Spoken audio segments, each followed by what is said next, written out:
अज्ञानतिमिरान्धस्य ज्ञानाञ्जनशलाकया चक्षुरुन्मिलितं येन तस्मै श्रीगुरवे नमः।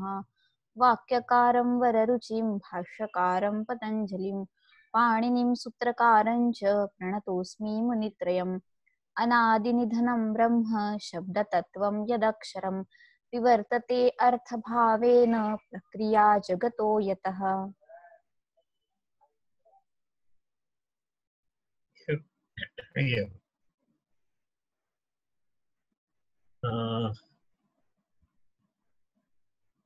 यत्पर्यन्तम् अभवत् अस्माकम् अथर्वणामङ्गिरस्था यत्र वाचो इति तावत्पर्यन्तम् अभवत्। यत्र वाचो निमित्तानि चिह्नानीव अक्षरस्मृतेः शब्दपूर्वेण योगेन भासन्ते प्रतिबिम्बवत् इति तावत्पर्यन्तम् अस्माकम् अभवत्। अग्रे अस्माभिः गन्तव्यमस्ति।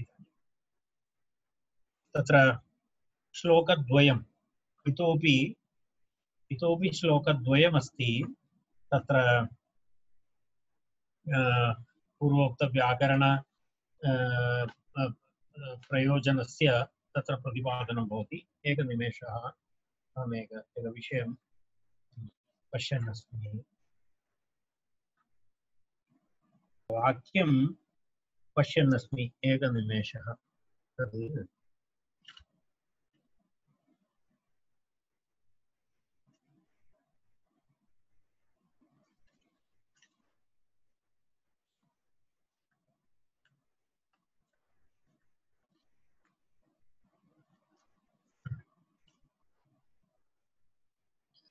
यत्र वाचो निमित्तानि चिह्नानीव अक्षरस्मृतेः शब्दपूर्वेण योगेन भासन्ते प्रतिबिम्बवत् इति कारिका समाप्ता। अग्रिमा कारिका।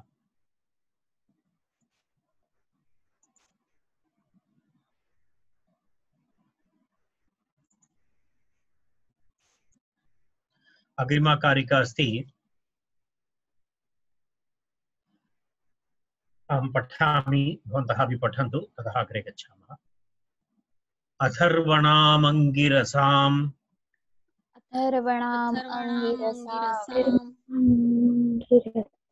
साम्नां ऋग्यजुषस्य च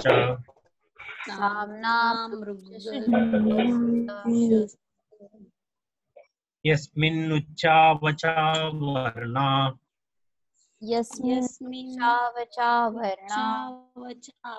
पृथक् स्थितिपरिग्रहाः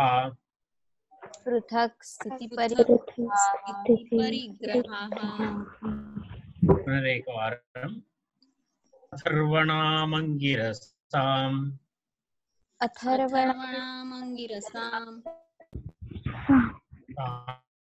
साम्नां ऋग्यजुषस्य च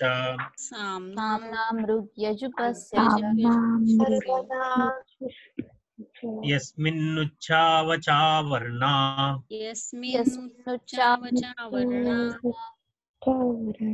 पृथक् स्थितिपरिग्रहाः।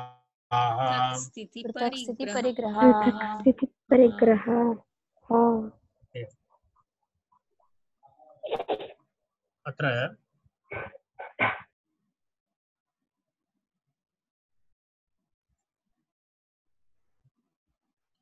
एवमस्ति। इदानीम् एतस्य अवतारिकां पश्यामः। तत्र प्रथमं तु अथर्वणाम् अङ्गिरसां साम्नां ऋग्यजुषस्य च यस्मिन् उच्चावचावर्णाः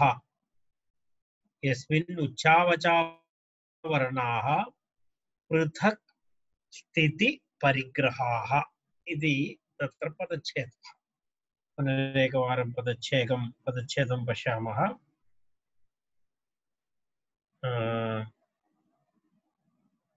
अथर्वणाम्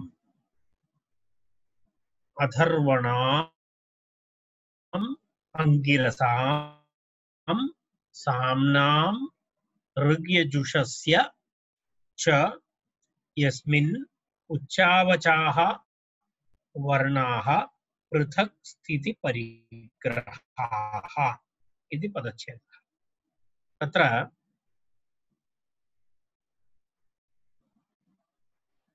पूर्वमेव अस्माभिः उक्तं वेदः नाम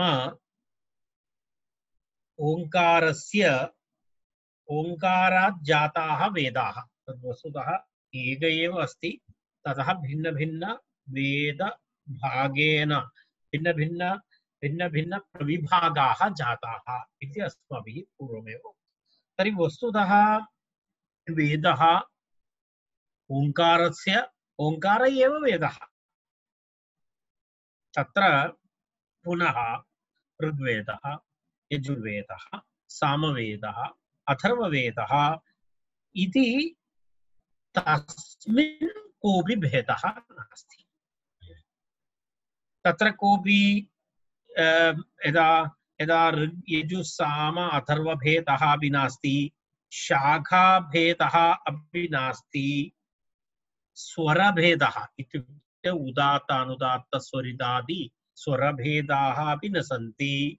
तत्सर्वं केवलं ये तस्य उपयोगं कुर्वन्ति, ये तस्य प्रवक्तारः भवन्ति, तेषां रुचिवैचित्र्यानुसारं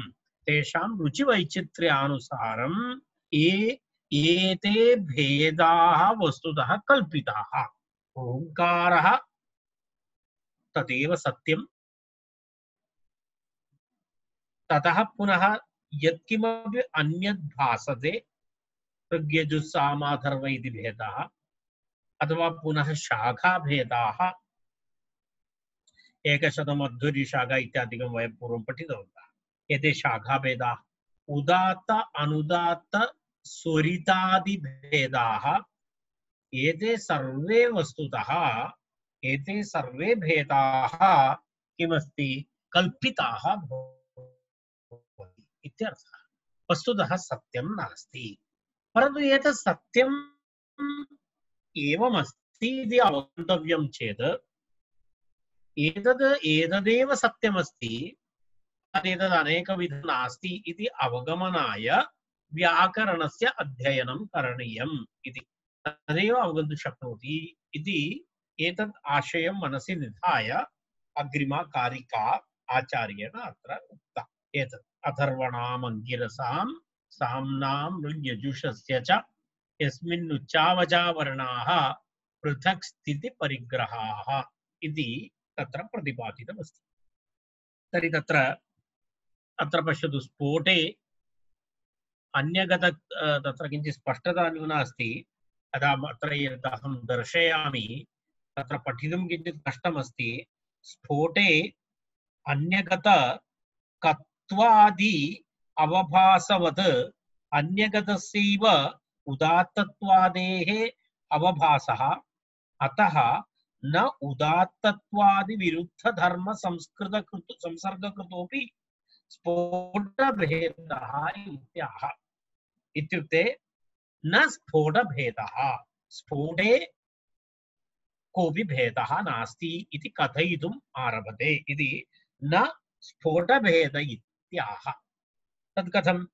उदात्तत्वादि विरुद्ध धर्म संसर्गकृतोपि, तत्र भिन्न भिन्न संसर्गः भवति। उदात्त अनुदात्त स्वरितादि संसर्गः भवति ध्वनौ। यदा ध्वनेः अभिव्यञ्जनकाले ध्वनेः स्फोटस्य अभिव्यञ्जनकाले ध्वनौ भिन्न भिन्न भेदाः भवन्ति। कत्वगत्वादि भेदाः भवन्ति, ककार गकारादि भेदाः, उदात्त अनुदात्तादि भेदाः भवन्ति। तत्सर्वम् अस्ति चेदपि न स्फोटभेदः इति प्रतिपादयति आचार्यः। तदेव न स्फोटभेदः इत्याह। कथं, केन कारणेन न स्फोटभेदः इति वक्तव्यम् आरब्धम्? उदात्तत्वादि विरुद्ध धर्म संसर्गकृतोपि, अर्थात् स्फोटः यदि उदात्तत्वादि विरुद्धधर्मः अस्ति, तत्र एक उदात्तः अनुदात्तः स्वरितः इति भिन्न भिन्न विरुद्धधर्माः, तस्य संसर्गकृतोपि स्फोटभेदः न इत्याह। तर्हि कत्वगत्वाद्यादि वर्णभेदाः एवं उदात्त अनुदात्तस्वरितादिभेदाः भवन्ति तथापि किं नास्ति इति स्फोटे स्फोटे कोऽपि भेदः नास्ति स्फोटः तु एक एव तद् नित्यमेव अस्ति इति दर्शयितुं तत्र आचार्यः एवं कारिकाद्वारा उच्यते तत्र अथर्वणाम् अंगिरसां साम्नां ऋग्यजुषस्य च यस्मिन् उच्चावचाः वर्णाः पृथक् स्थिति परिग्रहाः इति अस्ति तत्र वयं पश्यामः इदानीं पदच्छेदः मया उक्तः इदानीं तस्य अन्वयं पश्यामः अन्वयं किञ्चित् यदा नवीनाः शब्दाः भवन्ति चेत् तत् नोट् कृत्वा स्थापयन्तु यस्मिन् इति आरम्भः यस्मिन् यस्मिन् इत्यस्य सर्वनामशब्दः तत्र प्रयुक्तः यस्मिन् इत्यस्य शब्दब्रह्मणि इत्यर्थः यस्मिन् इत्युक्ते शब्दब्रह्मणि इत्यर्थः अर्थात् पूर्वोक्त शब्दब्रह्मणि अस्माभिः एतावत्पर्यन्तं या चर्चा कृता अस्ति शब्दब्रह्मणः विषये तस्मिन् शब्दब्रह्मणि ऋक् यजुषस्य साम्नाम् इति अस्ति ऋक् यजुषस्य साम्नाम् अथर्वणाम् अनन्तरं किं किमस्ति ऋक् यजुषस्य साम्नाम् इत्युक्ते ऋग्वेदस्य यजुर्वेदस्य सामवेदस्य इति ऋक् यजुषस्य साम्नाम् इति प्रयोगः ऋग् यजुषस्य साम्नाम् ऋग् यजुषस्य साम्नाम् इति अर्थात् ऋग्वेदस्य यजुर्वेदस्य सामवेदस्य पुनः किम् यस्मिन् शब्दब्रह्मणि ऋग् यजुषस्य साम्नाम् अंगिरसाम् अथर्वणां च इति अर्थात् एतेषां सर्वेषां चतुर्वेदानां विषये अत्र उक्तं ऋग्वेदस्य यजुर्वेदस्य सामवेदस्य अथर्वणाम् अंगिरसाम् इत्यपि उक्तं तत्र अथर्वणाम् अंगिरसाम् इति अंगिरसः तत्र तस्य किं भवति द्रष्टा इति अस्ति तेन कारणेन विशेषतया तस्य नाम तत्र अंगिरगोत्रस्य प्राधान्यं दर्शयितुं तत्र तदुक्तम् इत्यर्थः अथर्वणाम् अंगिरसाम् इति वस्तुतः अंगिरो गोत्रः अस्ति अंगिरो गोत्रस्य प्राधान्यं तत्र दर्शयितुम् आचार्यः तत्र उक्तवान् कारणं तत्र एवमस्ति अंगिरस् इति ऋषिः तेन दृष्टम् अथर्ववेदः इति तेन दृष्टाः मन्त्राः सन्ति तत्र अथर्ववेदे इति तत्र अंगिरः महत्त्वप्रतिपादनाय अथर्वणाम्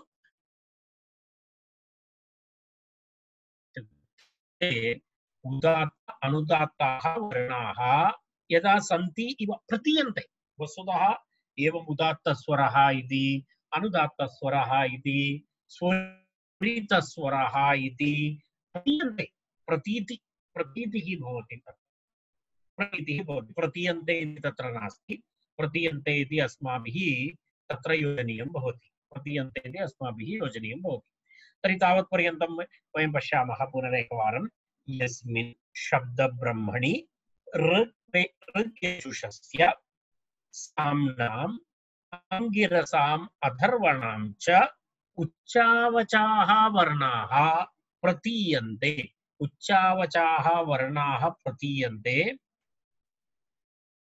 प्रतीयन्ते इति यस्मिन् प्रतीयन्ते ते स्वराः वर्णाः प्रतीयन्ते ये पुनः ये वर्णाः भवन्ति पृथक् स्थिति परिग्रहाः पृथक् स्फोट भिन्ने तद अभिव्यञ्जकं ध्वनौ वायु संयोगे वा स्थितेः स्वीकारः येषां ते स्फोटाभिव्यञ्जक ध्वनिनिष्ठाः इति अर्थात् एते सर्वे पृथक् स्थिति परिग्रहाः एते भिन्नमिति एते सर्वे वस्तुतः भिन्नं भिन्नम् इति अस्माकं स्वीकारः अस्ति अर्थात् पृथक् स्थिति परिग्रहाः परिग्रहाः इत्युक्ते स्वीकारः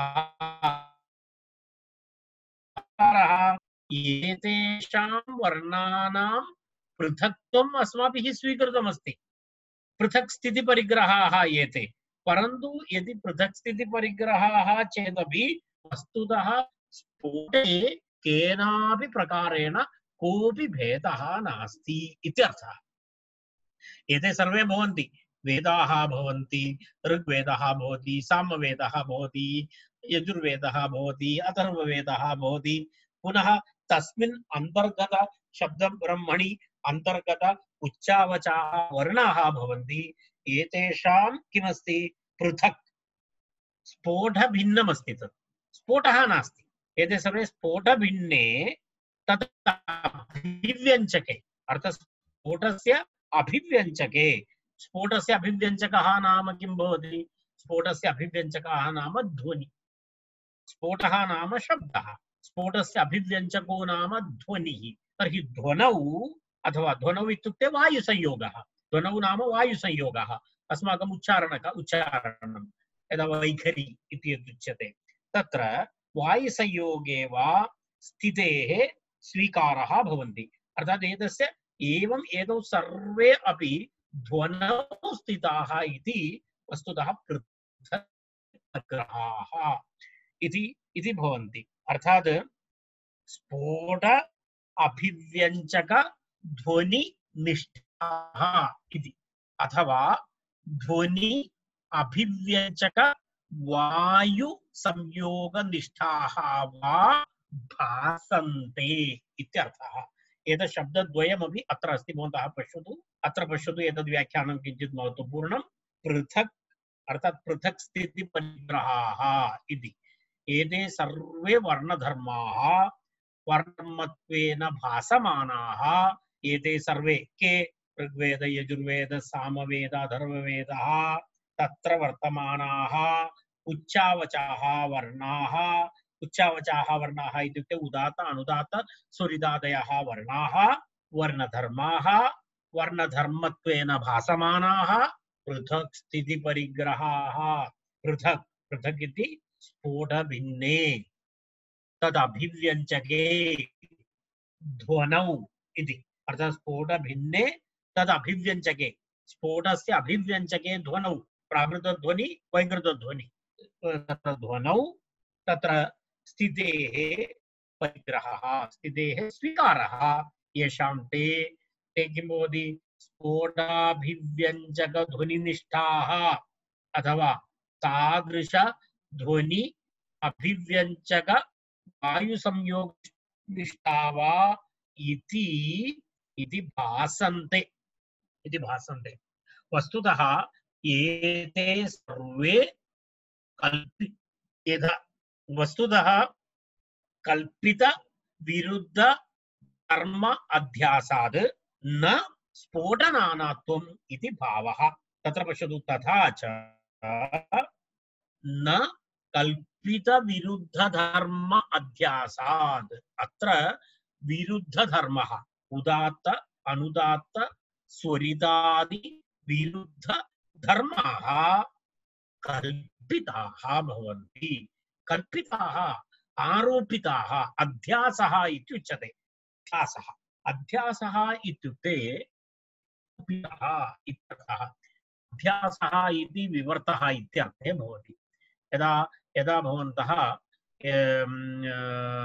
एतत् पठति, व्यासभाष्यं पठति, वेदान्तसूत्राणि पठन्ति, तत्र वेदान्तसूत्रेषु तत्र एवमस्ति, किम्? अध्यासभाष्यम् इति अस्ति प्रथमम्। अध्यासभाष्यं नाम तत्र वस्तुतः आरोपितत्वम्, अर्थात् अध्यारोपः इति वयं यदुक्तवन्तः, तदेव वस्तुतः अध्यारोपः एव अध्यासः। तर्हि अयं वर्णभेदः, स्वरभेदः अथवा वेदभेदाः, एते सर्वे शब्दब्रह्मणि ऋक् यजुषस्य साङ्गिरसां च अंगिरसाम् अथर्वणां च ये उच्चावचाः वर्णाः प्रतीयन्ते, ये पृथक् स्थिति परिग्रहाः सन्ति, ते पृथक् स्थिति परिग्रहाः सन्ति, पृथक् स्थितिः तेषामिव स्वीकृताः सन्ति, वस्तुतः तथा सत्यं नास्ति इति ते अर्थात् ते वर्णाः अनन्तरं ते कल्पिताः एतत् सर्वं वस्तुतः किमस्ति व्याकरणेन बोध्यन्ते इति अस्माभिः अन्वये योजनीयम् ते व्याकरणेन बोध्यन्ते इति अर्थात् एतत् कल्पितभेदः अध्यासः विरुद्धधर्मः एतत् सर्वं वस्तुतः अवगम्य स्फोटनानात्वं नास्ति इति अवगमनाय व्याकरणम् आवश्यकम् तत्र ते व्याकरणेन बोध्यन्ते ते व्याकरणेन बोध्यन्ते इति अर्थात् एवम् अवगन्तुं शक्यते अर्थात् व्याकरण अध्ययनेन अवगन्तुं शक्यते इत्यर्थः अर्थात् एतत् सर्वम् एतत् स्वरभेदः वा धर्मभेदः वा यत्किमपि वा भवतु तत् किमपि वस्तुतः स्फोटस्य धर्मः नास्ति एते सर्वे वस्तुतः कल्पितः इत्यर्थः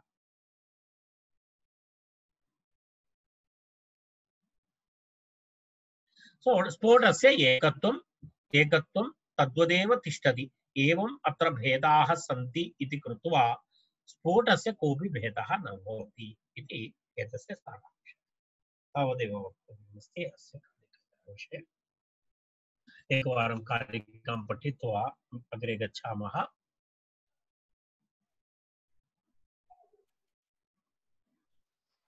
अथर्वणामङ्गिरसाम्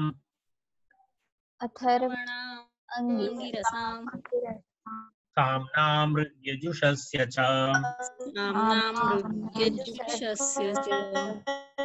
यस्मिन्नुच्चावचा वर्णा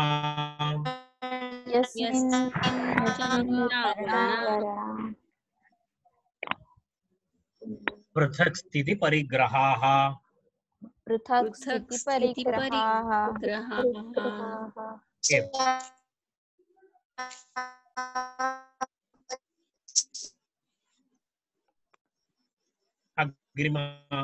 अग्रिमा कारिका यदेकं प्रक्रिया भेदै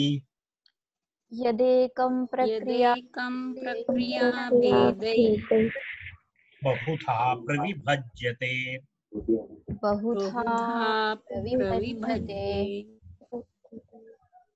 तद्व्याकरणमागम्य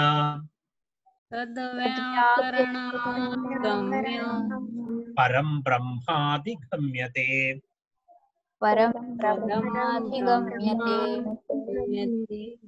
पुनरेकवारं यदेकं प्रक्रिया भेदैर्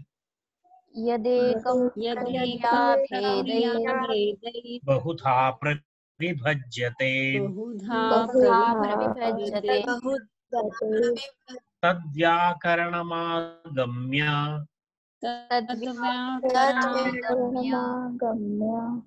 परं ब्रह्माधिगम्यते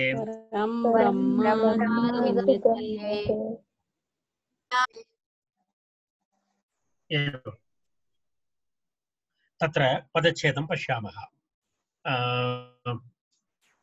यद् एकं प्रक्रियाभेदैः बहुधा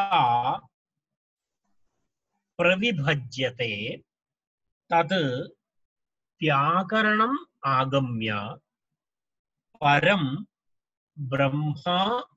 ब्रह्माधिगम्यते इति अस्ति ब्रह्माधिगम्यते अर्थात् परं ब्रह्म अधिगम्यते इति परं ब्रह्म अधिगम्यते इति यत् परं ब्रह्म अधिगम्यते इति पदच्छेदः पुनरेकवारं यत् एकं प्रक्रियाभेदैः बहुधा प्रविभज्यते तद् व्याकरणम् आगम्य परं ब्रह्म अधिगम्यते इति तत्र अस्माभिः पूर्वमुक्तमासीत् एतस्याः कारिकायाः विषयः महत्त्वं नाम वेदस्य प्रधानाङ्गस्य व्याकरणस्य अध्ययनप्रयोजनानि इति अस्माकं विषयः चलति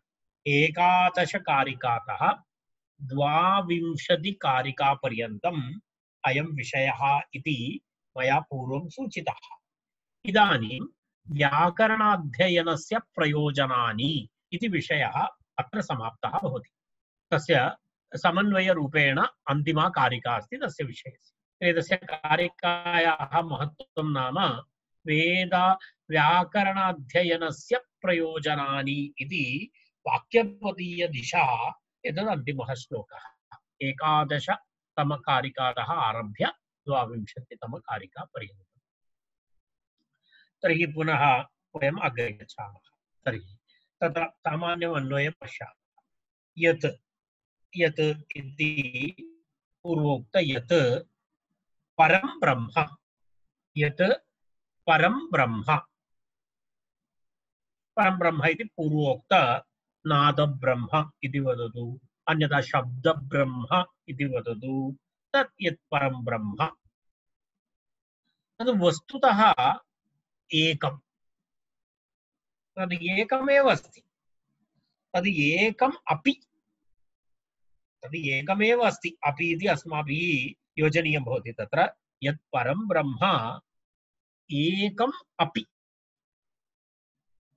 एकमेव अस्ति, तथा तथापि इत्यर्थः। प्रक्रियाभेदैः, प्रक्रियाभेदैः, प्रक्रियाभेदैः इत्युक्ते भिन्न भिन्न मार्गान् अवलम्ब्य इत्यर्थः। प्रक्रियाभेदैः इत्युक्ते भिन्न भिन्न मार्गान् अवलम्ब्य इत्युक्ते न्याय सांख्य वेदान्तादि दर्शनैः भिन्न भिन्न मार्गैः कालापादि व्याकरण भेदैः वा इति। तदेव भिन्न भिन्न, यदा यः न्यायदर्शन आश्रित्य चिन्तयति तस्य एकः मार्गः, वेदान्तशास्त्रम् आधारीकृत्य यः चिन्तयति तस्य प्रक्रिया भिन्ना, तस्य मार्गः भिन्नः। प्रक्रियाभेदः इत्युक्ते भिन्नमार्गः इत्यर्थः। एकः साङ्ख्यमार्गम् अनुसरति, अपरव्याकरणेऽपि भिन्न भिन्न वेदाः भवन्ति, तर्हि भेदाः तु सन्त्येव।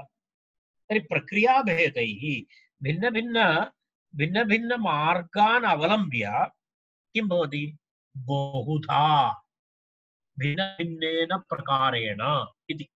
बहुधा इत्युक्ते भिन्न भिन्न प्रकारेण बहुधा प्रविभज्यते, प्रविभज्यते, प्रविभज्यते इत्युक्ते भिन्न भिन्न भेदेन सह किं भवति, निरूप्यते इत्यर्थः।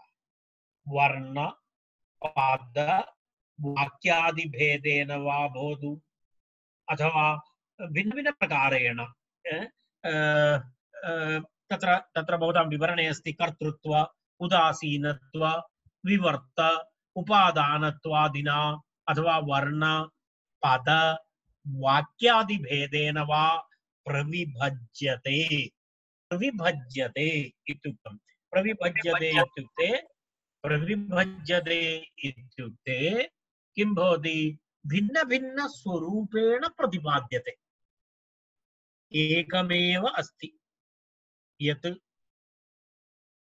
परं ब्रह्म, शब्द ब्रह्म, नाद ब्रह्म, तद् एकमेव अस्ति, एकमपि, एकमपि इति उक्तं। तत्र एकमपि इत्युक्ते वस्तुतः एकमेव अस्ति, तथापि प्रक्रियाभेदैः, प्रक्रियाभेदैः मार्गभेदैः, मार्गभेदैः इत्युक्ते सांख्य योग न्याय वैशेषिक मीमांसा वेदान्तादि दर्शनैः कलापादि व्याकरण भेदैः च किं भवति, बहुधा एकैक मार्गमनुसृत्य एकैक प्रकारेण वर्णनं भवति।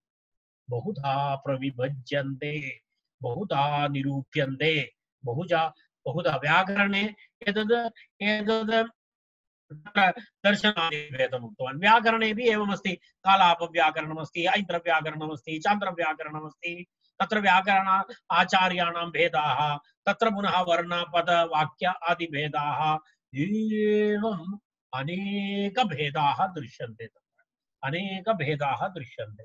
बहुभेदेन तत्र प्रयुज्यते इत्युक्तम्।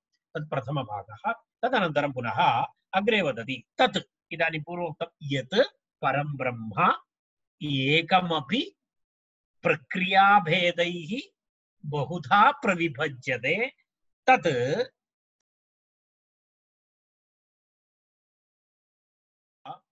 तद् रेकार्डिङ्ग् व्यवस्थां मध्ये मध्ये विस्तरं भवति पूर्णं तद् मम यदहं व्याख्यानं कुर्वन् अस्मि तत् सर्वम् इतस्ततः गच्छति मृणाल् अहं किञ्चित् द्विवारं त्रिवारम् अभवत् डिस्टर्बेन्स् भवति इदानीमपि रेकार्डिङ्ग् न चलति चलति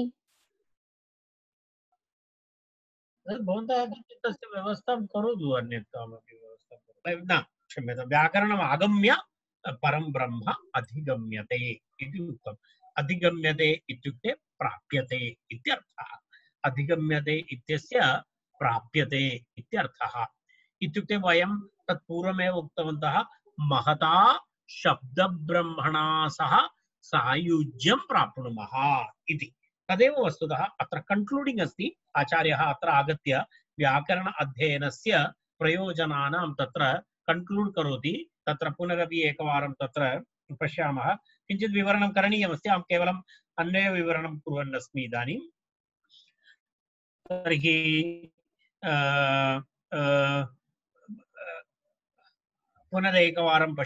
पुनरेकवारं तत् पश्यतु यत् परं ब्रह्म एकमपि प्रक्रियाभेदैः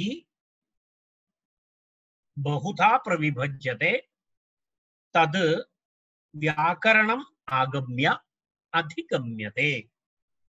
अधिगम्यते साक्षात् क्रियते इत्यर्थः साक्षात् क्रियते अधिगम्यते इत्युक्ते साक्षात् क्रियते इत्यर्थः तर्हि अत्र भिन्नभिन्नशास्त्रेषु यत्किमपि उक्तं तदेव अत्र कन्क्लूड् करोति इति भवन्तः पश्यतु अत्र जगत्कारणस्य सदैव सौम्येतम् अग्र आसीदेकमेव अद्वितीयम् इति छान्दोग्योपनिषदस्ति छान्दोग्योपनिषदि प्रतिपादितं वेदान्ततत्त्वं ब्रह्मतत्त्वं तदेव अत्रापि आचार्यः निष्कर्षरूपेण प्रतिपादयति पश्यतु जगत्कारणस्य किमस्ति जगत्कारणस्य सदैव सौम्येतम् अग्र आसीत् इति तत्र छान्दोग्योपनिषदः षष्ठाध्याये विषयः एषः एकमेव अद्वितीयम् पुनः अन्यश्रुतिवाक्यानि ब्रह्मैवेदं सर्वम् आत्मैवेदं सर्वम् पुनः किमस्ति इत्यादि श्रुतिभिः सत्यत्वम् एकत्वम् इति सत्यत्वम् एकत्वं ब्रह्मत्वम् आत्मत्वं च यथा प्रतिपाद्यते तथा यदा वेदान्तशास्त्रेषु ब्रह्मैवेदं सर्वम् आत्मैवेदं सर्वम् इत्यादि श्रुतिभिः एकत्वं प्रतिपादयति ब्रह्म